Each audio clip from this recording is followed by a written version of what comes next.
She said she felt completely fooled.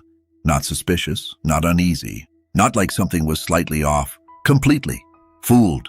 And here is the thing that will stay with you long after this video ends. She wasn't naive. She wasn't careless. She was a smart, observant young woman who spent years as the close friend of a man who was hunting children. He went to her birthday parties. She went to his. They shared inside jokes. They texted. They laughed. And while all of that was happening, police in a small Danish town called Korsør were desperately searching for a killer. How does someone do that?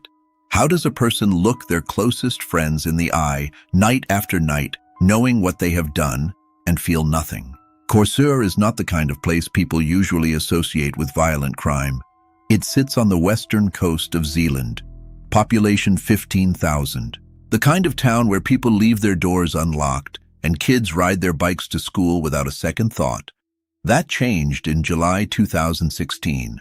17-year-old Emily Meng left a friend's house in the early hours and was never seen alive again. What followed was one of the largest missing persons searches in Danish history. Hundreds of volunteers combed forests, fields, and shorelines. Local groups filled overnight. Parents started driving their children to school. A town never known for fear was paralyzed by it. For 5 months, Emily's family waited. The whole country waited. In December 2016, her body was found. The cause of death, a severe head injury. Someone had killed her. Danish police followed leads. They worked the case for months, then years. 8 years passed without an arrest. In that time, Patrick Westh kept showing up to parties, kept texting Amanda and Kiri, kept being totally, completely normal. Strategy. Here is something I want you to sit with for a moment.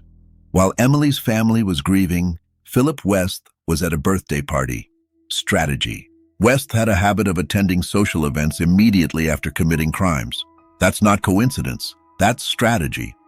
First, meet Amanda and Kiri.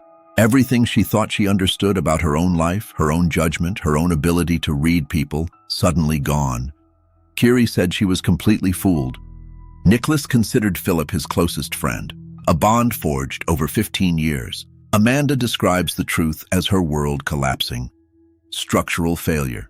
When police searched Westh's home, they found a kidnapping planning list. Young girls methodically cataloged like items on a to-do list. Zip ties, gags. He was caught through a mistake he didn't see coming. CCTV footage identified his vehicle, the thread that unraveled everything. He was caught through evidence.